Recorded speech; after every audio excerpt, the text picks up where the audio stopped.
When I first started keto a few months ago, I thought I was doing everything right, but I wasn't getting the progress I wanted. And the progress I was promised from all these YouTubers, whether it was to lose fat or get a six pack or build muscle or anything like that. And it was because of these mistakes I was making. Now, you might be making one of them, you might be making five of them, but here are 7 common keto mistakes that are stunting your progress. Okay, number 1 is you're not eating enough fat. You've always been told to be scared of fat, to avoid it, to avoid butter, fatty meats, things like that. But you should not be scared of fat. Fat does not make you fat. Carbs make you fat. So eat as much fat as you want. It's going to benefit your life so much. It's got so many benefits. It's the best food group. So do not be scared of fat. It's not going to make you fat. The second reason is you're not eating enough salt, because if you don't eat enough salt, then your body and muscles are going to cramp up. You're going to feel tired, fatigued, no energy. And again, you've been told that salt is bad for you. Salt is not bad for you. Our caveman ancestors had salt all the time.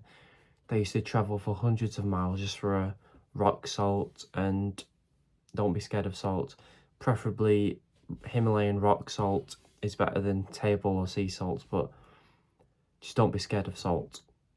So giving up too fast is the third reason. If you're not seeing the results straight away, then, well, expect that, because if you want these big results like getting a six pack, it's not easy. It's not going to come straight away, because if it was, then everyone would have a six pack. It wouldn't be that big of a deal to have one. So don't give up too fast. You've got to just stick with it and know that you're on the right path to achieving your goal. So just stick with it, stay consistent, and show up every single day. The fourth common mistake is you're eating too many carbs. When you eat carbs, when you eat sugar, your insulin goes up, and therefore you can't lose fat. I've made loads of videos on this. Check them out. So eating too many carbs, for one person that could be eating 50 grams a day. For another, it could be eating 30. Another, it could be 10. Just, it's different for everyone. So you've got to see how your body reacts. Eat 20 grams of carbs, 20 grams of fruit, for example, and see how your body reacts.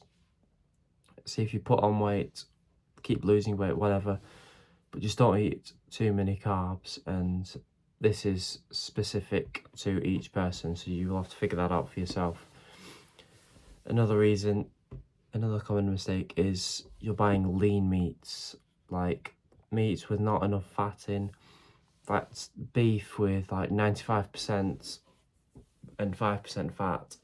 That's no good. That is got more sugar in, more carbs, which are going to make you fat. Even if it's got less fat, it's making you fat, because fats do not make you fat. You want the fattiest cuts of meat that you can find, the 20-25% fat mince, the fatty bacon, the fatty steak, and eat that, because that's what's going to help you stay more full. It's going to help your hormones, it's going to keep your insulin down and allow you to burn away that fat. The next reason is you're eating in restaurants. Now, you can eat in restaurants on the keto diet. You can order a steak or whatever, but obviously get rid of the fries, the sides, the carbohydrates that is going to keep you fat. Get rid of that, just eat the meats, and watch out for all the condiments. Just say no condiments and you should be fine, but just know that they are cooking it in harmful, like rapeseed oil, that are going to mess up your hormones a bit. But I'm not saying don't eat out, just know that that's what they're doing. But I still think you should eat out and enjoy life, but just know that it's not going to be ideal. Now, the final common keto mistake is you think processed meats are bad. Processed meats like ham, hot dogs, bacon are not bad for you. If you want to eat that because you can't afford the pasteurized ribeye steaks and, eggs, things like that, like most people, if you can't afford that, then just stick with the cheap things, the best quality things you can possibly buy. And if that's the hot dogs and the ham and the pastrami, then do that, because it's 10 times better than the average diet. People are going to say, oh, that's terrible, that's going to give you a heart attack. It's not. There's research out there that disproves that. And it's just a million times better than the average diet, which is carbs, the grains, the pastas, all this that's keeping you fat. So If you want to lose fat whilst eating pepperoni, then go for it. Just keep your carbs down and you should be fine. I hope this was helpful, and just a quick one, if you want to know more about this and how you can actually achieve your goals faster and know the exact diet plan, whether you've got money or not, then check out the top link in the description.